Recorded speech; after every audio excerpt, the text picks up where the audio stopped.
प्रदीप दादा देसले, कृषी उत्पन्न बाजार समितीचे सभापती आदरणीय गणेश बापू, मंचावर उपस्थित असलेले आरपीआयचे जिल्हाध्यक्ष आदरणीय अण्णासाहेब खेडकर, तुमच्या सगळ्यांच्या सहकार्याने ज्यांनी प्रचंड अशी मेहनत घेतली आणि हा मेळावा यशस्वी करण्याचा प्रयत्न केला, असे आमचे मित्र आदरणीय प्रवीण भाऊ, आपल्या नगरीचे नगराध्यक्ष आदरणीय संजयजी गोहिल, ज्यांनी गेली अनेक वर्ष वंचित मध्ये एक प्रामाणिकपणे काम केलं, अशा आमच्या आदरणीय साळुंखे ताई, सनी भाऊ साठे, सुनील कदम, भीमराव भाऊ खैरे, उमेश निकम, विक्की बाविस्कर, जगन निकम, दीपक शेजवळकर, सचिन केदार, आकाश थोरात, अनुराग खेडकर, जयेश तायडे, मयूर ब्राह्मणे, सागर आहिरे, शुभम खर्चाने, रत्ना पारखेताई, साळुंखेताई, कदमताई, मायाताई, भिवसनेताई, गायत्रीताई, वंदनाताई, भूषण आहिरे, विशाल सोनवणे, सनी, मोठी यादी करून दिली आहे प्रवीण भाऊंनी. ज्यांनी ज्यांनी प्रवीण भाऊ त्यांच्या बरोबर प्रचंड अशी मेहनत घेतली ते सर्व आमचे भीमसैनिक, मंचावर उपस्थित असलेले पदम बापू, कृषी उत्पन्न बाजार समितीचे संचालक आदरणीय प्रकाश भाऊ तांबे, शिवसेनेचे तालुका प्रमुख आदरणीय सुनील आबा, आदरणीय महेंद्रजी खेडकर, आमचे आदरणीय सुनील भाऊ, महेंद्र भाऊ, महिला आघाडीच्या आमच्या सर्व ताया,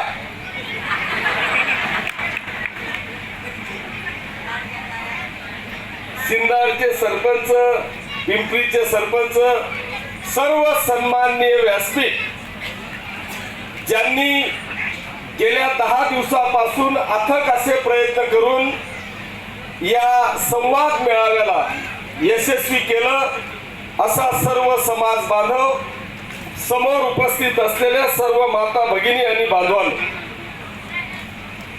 मी पहिल्यांदा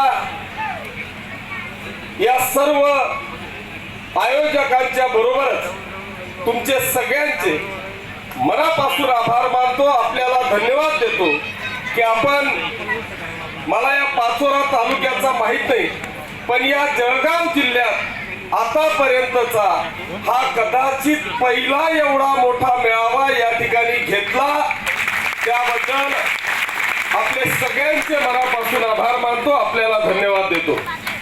बांधवांनो, मी जेव्हा या ठिकाणी बसलो त्यावेळेस मला फक्त एवढंच माहिती होतं की बाबासाहेबांची जयंती आली की त्या 14 एप्रिलला या महाराष्ट्रात आणि देशात जिथे जिथे या माझ्या गावाचा आणि तालुक्याचा हा समाज विखुरलेला असेल तो या 14 एप्रिलला 100% एकत्रित येतो, एवढंच मला माहिती होतं.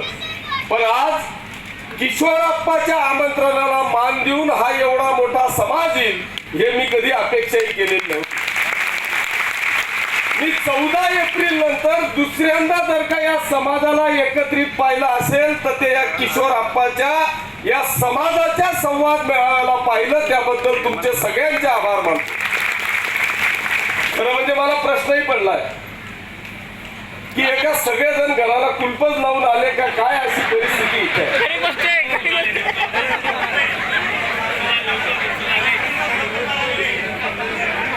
कारण हे सगळेजण फक्त मी माणसांचा मेळावा एकत्रित पाहिलाय, कधी कधी स्त्रियांचा मेळावा एकत्रित पाहिलाय.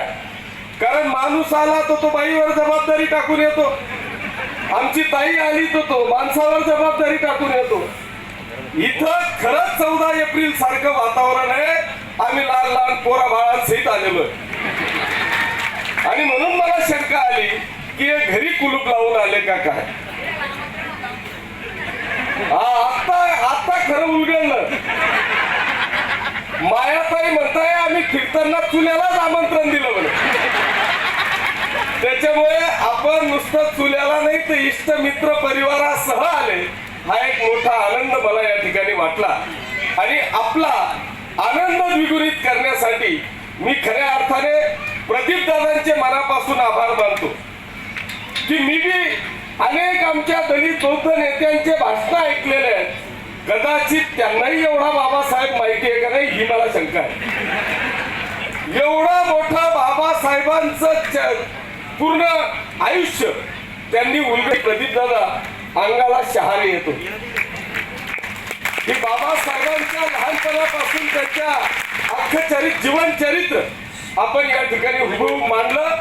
खऱ्या अर्थाने हा मेळावा मला असं वाटतं की यशस्वी झाला. कारण मी उभा राहिलो तर मी माझं सांगेन, माझ्या नेत्याचं सांगेन, माझं राजकारण सांगेन आणि मला मत द्या सांगेन. याच्या पलीकडे मी दुसरं सांगणार नाही.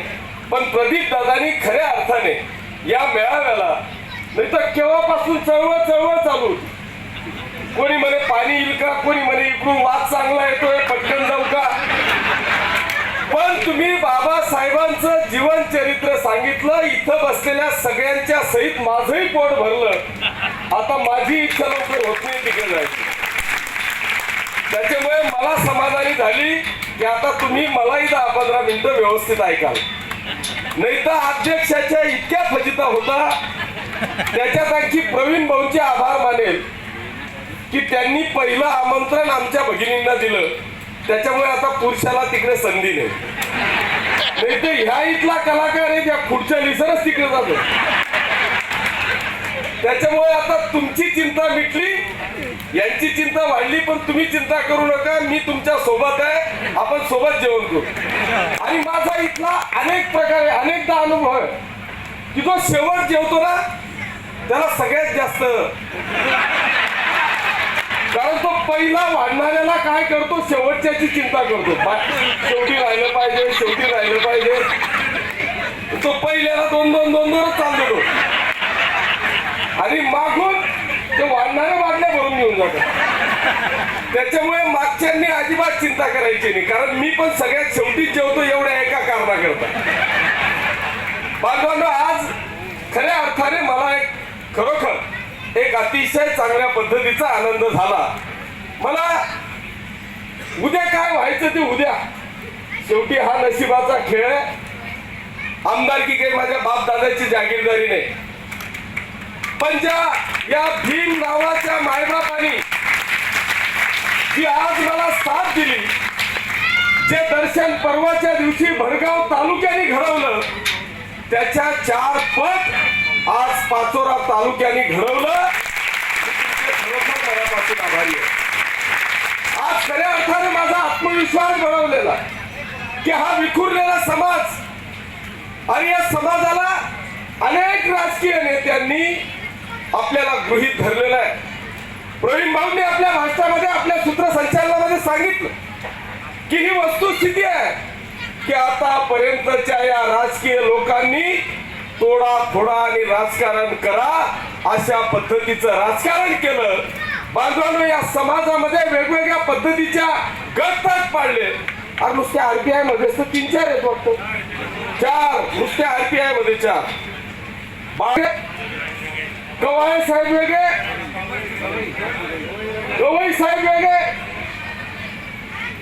या समाजाला कसं वाटून मिटून घेता येईल हा प्रामाणिक प्रयत्न आजपर्यंत राजकारण्यांनी केलं. आणि म्हणून प्रवीण भाऊ, मी तुम्हाला पहिल्यांदा धन्यवाद देतो की तुम्ही एक शब्द वापरला. तो एक शब्द अत्यंत महत्वाचा आहे. आम्हाला पक्ष काय हे माहित नाही, आम्ही किशोरप्पाच्या सोबत आहे. मी तुमच्या सगळ्यांचे मनापासून आभार मानतो. नाही तर ते इस दिल के तुकडे हुए हजार, एक यहाँ गिरा एक वहां गिरा, या सगळ्या तुकड्यांना मी जोडायचं म्हटलं तर मला खतम व्हायचं काम. मी या तुकड्यांच्या बाजूला जाऊन तुम्ही मला उच्चार केला ना त्याचा मला आनंद झाला. कारण आपल्याला बांधवांनो, या राजकीय लोकांनी इतके तुकडे पाडले की ते शेवट जुळू देत नाही. त्याचाच बेनिफिट आजपर्यंत आमच्या सारखे राजकीय लोक या ठिकाणी घेत गेले आणि याचा दुष्परिणाम बांधवांनो आपल्याला या ठिकाणी घ्यावा लागतोय.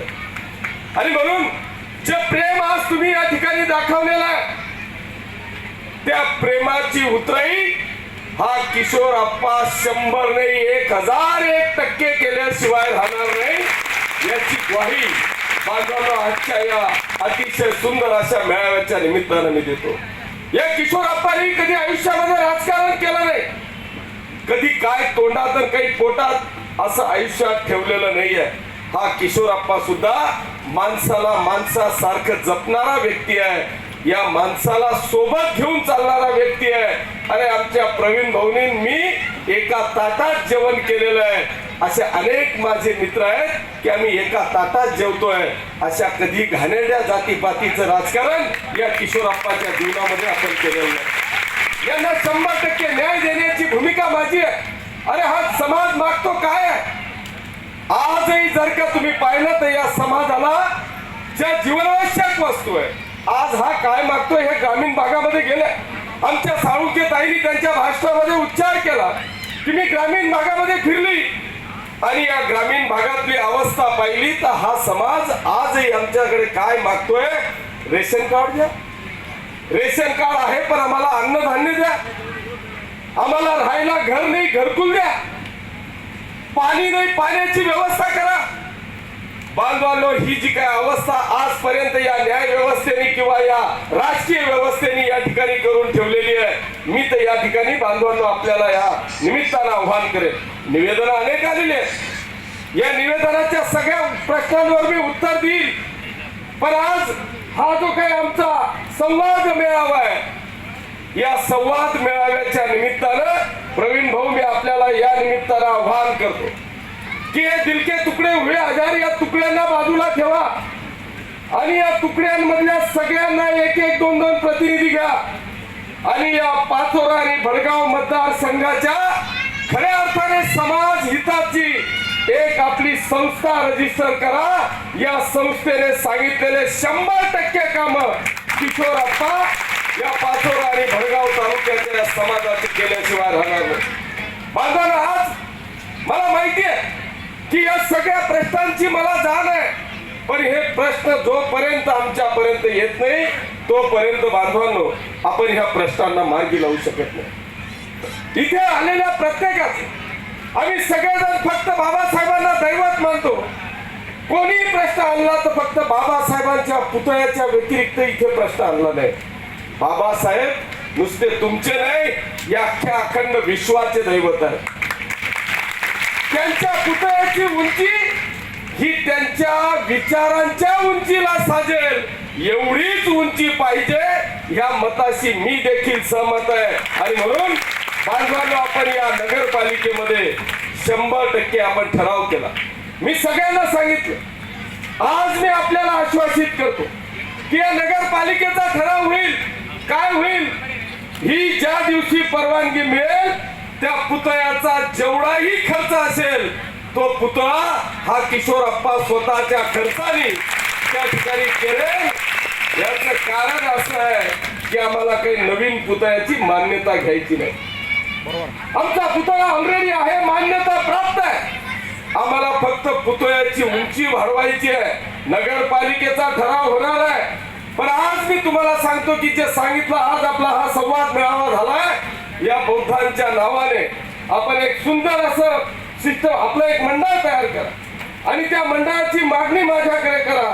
अरे त्याच्यासाठी लागणारा 100% पैसा किशोरप्पा स्वतःच्या खिशातून देऊन बाबासाहेबांचा अश्वारूढ पुतळा आपण त्या ठिकाणी उभा करू अशी ग्वाही मी आपल्याला या निमित्तानं देतो. त्याच्यामुळे काळजी करण्याची आवश्यकता नाही. पुतळ्याला कोणाची परवानगी घेण्याची आम्हाला आवश्यकता नाही. आम्ही फक्त डागडुजीच्या नावाने पुतळा आम्हाला डागडुजी करायचा आहे, तो खराब झालेला आहे आणि इथे नवीन पुतळा बसवायचा आहे. कलेक्टरला एक पत्र द्यायचं आहे, 2 ओळीच्या पत्रात आम्हाला मंजुरी घ्यायची आहे. याच्या पलीकडे आता दुसरं नाही आहे. पण याच्या बरोबर मला पाचोऱ्याच्या पलीकडे पुन्हा भडगाव मध्ये तीच अवस्था आहे की अजून भडगाव मध्ये कुठल्याही महापुरुषाचा पुतळा नाही. ते छोटस ग्रामपंचायतीतून नगरपालिकेकडे आलेलं होतं. बांधवांनो मी या निमित्तानं विनंती करेल की आपण भडगाव शहरामध्ये नगरपालिकेच्या माध्यमातून आता आचारसंहितेच्या आधी करणं मला शक्य नाही, कारण येणाऱ्या 8-10 दिवसात आचारसंहिता लागेल. या 8-10 दिवसामध्ये या सगळ्या प्रोसेस करणं मला शक्य नाही. पण मी आपल्याला ग्वाही देतो की भडगाव शहरामध्ये सुद्धा या 3 महापुरुषांचे पुतळे छत्रपती शिवाजी महाराज, डॉक्टर बाबासाहेब आंबेडकर आणि महात्मा ज्योतिबा फुले या तिघांचेही पुतळे भडगाव शहरामध्ये एक दिमागदार रूपाने उभे राहतील यात माझ्या मनामध्ये कुठल्याही प्रकारची शंका नाही. आणि म्हणून बांधवांनो, आपण काळजी करण्याची आवश्यकता नाही. विकास कामांचा विषय आज पाचोरा शहरामध्ये राहणाऱ्या आमच्या प्रत्येक पदाधिकारी आणि कार्यकर्त्याला बांधवांनो विचार, आपण काही ग्रामीण भागातले लोक या ठिकाणी आहेत, पण या पाचोरा शहराच्या आमच्या जेवढ्याही वस्त्या असतील या सगळ्या वस्तींचा मागच्या 10 वर्षापूर्वीचा पाचोरा शहराच्या आमच्या प्रभागाचा प्रभाग तुम्ही फक्त डोळ्यासमोर आणा आणि आत्ताचा तो तुमचा प्रभाग डोळ्यासमोर आणा. बांधवांनो, आपण 100% त्या गावाचा, त्या परिसराचा कायापालट करण्याचा प्रयत्न या ठिकाणी केलेला आहे. त्याच्यामुळे विकास या विषयावर आपण काळजी करण्याची आवश्यकता नाही. मी आपल्याला या निमित्तानं ग्वाही देतो. नुसतं प्रवीण भाऊ माझ्याशी जुळले, त्यांचे सगळे पदाधिकारी कार्यकर्ते एकत्रित आले आणि 1 वर्षामध्ये, मला वाटतं 1च वर्ष कदाचित झालं असेल, या 1 वर्षामध्ये तुम्ही जर का त्या परिसराचं पाहिलं तर मला वाटतं आता नागसे नगर जनता वसाहतसह सगळ्या परिसरातले सगळे कार्यक्रम आपल्याला त्या ठिकाणी एक अतिशय चांगल्या पद्धतीने होताना दिसतील अशी व्यवस्था आपण त्या ठिकाणी केलेली आहे. असे एक नाही अनेक विषय आपण या ठिकाणी घेणार आहोत. आपल्याला एक मध्यवर्ती ठिकाणी वाचनालयाची व्यवस्थाची मागणी आपण केली. बांधवांनो, मी छत्रपती शिवाजी महाराज चौकामध्ये जवळपास 3.5 करोड रुपयाची आपण वाचनालयाची उभी केलेली आहे. फक्त आता त्याच्यामध्ये चांगल्या पद्धतीचं फर्निचर आणि वायफाय लावून जगातलं कुठली पुस्तक जर का आपल्याला वाचायचं असेल तर 1 मिनिटात त्या ठिकाणी इंटरनेटवर आपण वाचू शकाल अशी व्यवस्था आपण त्या ठिकाणी करणार आहोत.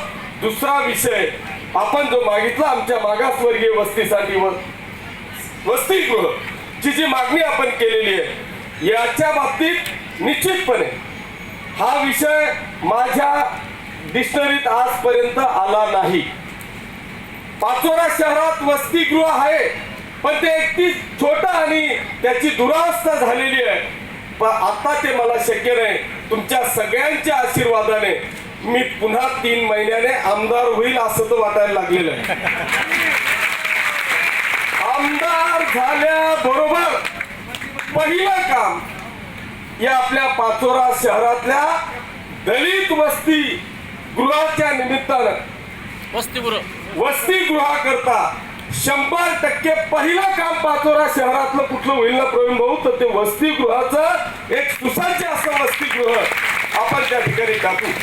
दुसरा विषय आमच्या ताईंनी या ठिकाणी सांगितला तो म्हणजे आम्ही फिरलो, पण आमची रोजगारी बेरोजगारी आणि त्याच्यात आमच्या खैरे दादांनी सांगितलं त्यांचा तो शेअर, मला वाटतं मला आता बोलता येणार नाही, ते दलाल घेणारे दलाल देणारे दलाल असा काहीतरी होता, पण अर्थ कळला. पण बांधवांना, आपण या निमित्तानं मी आपल्याला विनंती करणार आहे की आज मी फक्त विकासावर थांबलो नाही. बांधवांना, या पाचोरा आणि भडगाव तालुक्याचा एक वेगळ्या पद्धतीने आपण कायापालट करण्याचा प्रयत्न करतोय. रोड, रस्ता, गटार, पाणी हे तर आमचं जीवनावश्यक वस्तू आहेत, हा आमचा मूलभूत अधिकार आहे. पण हा अधिकार जोपर्यंत आम्हाला प्राप्त होत नाही तोपर्यंत खऱ्या अर्थाने या सर्वांगीण विकासावर आम्ही बोलू शकत नाही. आणि म्हणून बांधवांनो, मी आज आपल्याला अभिमानाने सांगेल की या जळगाव जिल्ह्यामध्ये या तुमच्या आमदारांनी 100 करोड रुपयाची सूतगिरणीला मान्यता आणली, त्याचा GR काढला. येणाऱ्या वर्षभरामध्ये 100 करोड रुपयाची सूतगिरणी तुमच्या पाचोरा शहरामध्ये उभी राहणार आहे. 1 वर्षानंतर त्या 100 करोड रुपयाच्या सूतगिरणीमध्ये या परिसरातला 1000 बेरोजगारांना रोजगार देण्याचं काम बांधवांना आपण त्या ठिकाणी करणार आहोत. भडगावला आपण MIDC हेक्टर जमिनीवर जर का या भारतातले 2-5 जरी चांगले उद्योग आले ना, अरे माझ्या या गावातल्या परिसरातला एक तरुण किंवा एक तरुणीला गावाच्या बाहेर मुंबई पुणे नाशिक सारख्या शहरामध्ये जाऊन रोजगार मागण्याची वेळ येणार नाही अशी परिस्थिती बांधवांना आपण या MIDC च्या माध्यमातून उभी करणार आहोत. अशा वेगवेगळ्या योजना आपल्या डोक्यामध्ये आहेत आणि म्हणून आपण काळजी करण्याची आवश्यकता नाही. परंतु बांधवांनो, मी आपल्याला या निमित्तानं नम्र विनंती करणार आहे की आज हे इलेक्शन आहे. या इलेक्शनच्या 2 महिने आधी अनेक प्रकारच्या वावड्या येतात, अनेक प्रकारच्या भूलथापा येतात. ज्या पद्धतीने लोकसभेमध्ये आलं तीच परिस्थिती कदाचित आता सुरुवात होणार आहे. आता हाच विषय मागच्या 4-6 महिन्यापासून आमचा चालू होता. पण प्रवीण भाऊ असतील, विकी असेल, आता खैरे दादा आलेले आहेत, या सगळ्यांच्या माध्यमातून आपला हा बाबासाहेबांच्या पुतळ्याची प्रोसेस आपली चालू आहे. पण आता यांच्या जवळ विरोधकांजवळ दुसरं कुठलंही काही नाही आणि म्हणून अशी एखादी चिंधी जर का सापडली तर ती चिंधी घेऊन फिरणाऱ्यांची संख्या कमी नाही. हा सगळा समाज काही माझ्या बापाचा नाही, पण असे अनेक काही आहेत की ही चिंधी घेऊन फिरण्याची कदाचित ते संधी शोधण्याचा प्रयत्न करतील. आणि म्हणून मी आपल्याला या निमित्तानं विनंती करणार आहे की ज्या पद्धतीने लोकसभेला आमच्या घटनेचा विषय पुढे आला, या लोकसभेला आरक्षणाचा विषय पुढे आला, त्याच पद्धतीने आपल्या या गावामध्ये बाबासाहेबांच्या पुतळ्याचा विषय पुढे येण्याची शक्यता नाकारता येत नाही. पण हा किशोरप्पा जे काय असेल ना ते एकदा क्लिअर कट सांगतो. जर होणार नसेल ना तर त्याला माफ करू म्हणून पण सांगतो की हे माझ्याकडून होणार नाही. पण इथे जाहीर आव्हान केलंय की ती नगरपालिका देईल तेव्हा देईल, शासन देईल तेव्हा देईल, पण तुमची समितीने ठरवावं. बाबासाहेबांच्या तुम्हाला पाहिजे तशा पुतळ्याची इस्टिमेट तुम्ही काढावं, त्या पुतळ्याचे पैसे देण्याची जबाबदारी ही किशोरप्पांची आहे. आणि म्हणून एखादा उंदीर जर काही चिंधी घेऊन आला तर बाबा त्याला समजून सांगा की तू बाबासाहेबांच्या नावावर नाटक करू नको, त्यांच्या नावावर तू अशा पद्धतीने समाजाची दिशाभूल करण्याचा प्रयत्न करू नको, हे ठामपणे सांगण्याची हिंमत आजपासून तुमच्यामध्ये आली पाहिजे. नाही तर मग 2 जण लगेच येतात, अरे ते 4 जण आले होते ते असं सांगत होते. अरे पण तू सांगणार बरं, मी इथला आणलाही सांगणार ना, तुम्ही त्यांना सांग ना. ही सांगायची हिंमत तुम्ही ठेवा ना. या किशोरप्पावर एकदा विश्वास ठेवा. अरे हा तुमचा एकही शब्द खाली पडू देणार नाही याची ग्वाही हा किशोरप्पा तुम्हाला देतोय.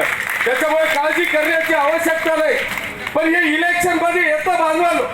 आज जर का तुम्ही पाहिलं तुम्ही 2-4 दिवस की या मुख्यमंत्र्यांचा निषेध यांनी धनगर समाजाला आदिवासी समाजाचा STचं आरक्षण देण्याचं जाहीर केलं. अरे बाबा, त्या माननीय मुख्यमंत्री महोदयांना जे राज्याचं नेतृत्व करताय यांना माझं सांगणं की अरे कोणाच्या तरी दलाल्या घेऊन कुठला तरी नरेटिव्ह सेट करण्याचा तुम्ही प्रयत्न करू नका. लोकसभेला हा समाज फसलेला आहे, पण आता हा समाज तुमच्या ह्या विकाऊपणाला बळी पडणार नाही.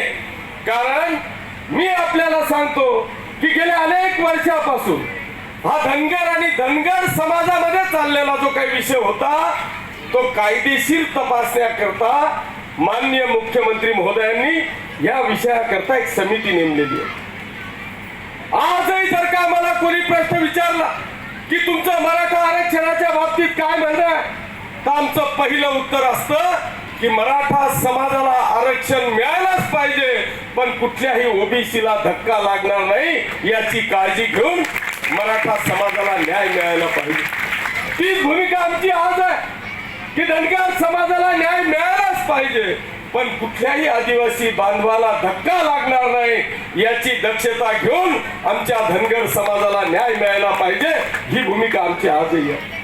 पण अशा पद्धतीने तुमची लोकांची दिशाभूल करायची, कोणाचा तरी, आता तो शब्दही खराब आहे, नाही तर ते कोणाची तरी भाड खायची आणि असे धंदे करायचे, लोकांना बदनाम करायचे, सरकारला बदनाम करायचे.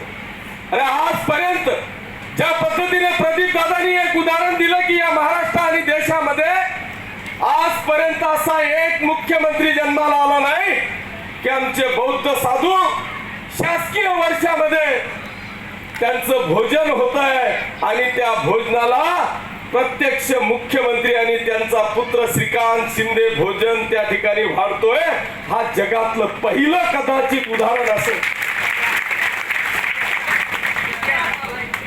हे जगातला इतिहास आहे. अरे हा नुसता एक इतिहास नाही.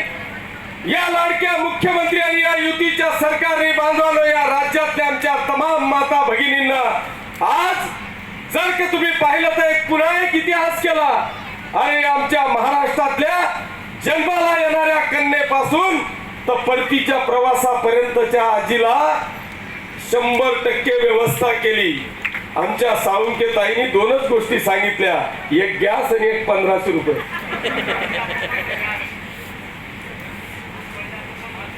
तिसरा टप्पा पडला का? आला आज तिसरा हप्ता. आता ते हेही सांगत होते की यांचं काही खरं नाही, हे पहिलं फक्त हा शब्द आहे, हे फक्त इलेक्शनचा स्टंट आहे. अरे बांधवांनो, इथे अशी परिस्थिती आहे की आज जन्माला आलीची कन्या जी जन्माला आली की तिच्या नावावर 7000 रुपये पडताय. ती अंगणवाडीला गेली की पुरा 5000 पडताय. आणि 18 वर्षाची झाली की ती महाराष्ट्रातली 100% दिदी लखपती होते. तिच्या नावावर 1,01,000 रुपये पडतात. ती 18 वर्षाच्या पुढे गेली की माध्यमिक शिक्षण घेते, उच्च शिक्षण घेते. तिला जर का डॉक्टर व्हायचं असेल ना तर 100% उच्च शिक्षण आपल्या राज्य सरकारने माफ केलंय. हा माफीचा निर्णयाचं उदाहरण बांधवानं मी सांगेल की हा किती एक असा संवेदनशील माणूस, असा संवेदनशील मुख्यमंत्री मी माझ्या जीवनामध्ये बांधवांनो भगिनींनो पाहिला नाही. जेव्हा हा शिक्षणाचा निर्णय काही या ठिकाणी घेतला, अरे रात्री 12-12:30 वाजता आमचे एक मोलमजुरी करणाऱ्या आमच्या एका कन्येनी 12वी पास झाली. तिची इच्छा होती की मला देखील डॉक्टर व्हायचंय, पण माझे आई वडील हे शेतमजुरी करताय, माझी फी हे भरू शकणार नाही. तिने रात्री स्वतःला गल्फ हाऊस घेऊन बांधवांनो भगिनींना स्वतःचं जीवन संपवलं.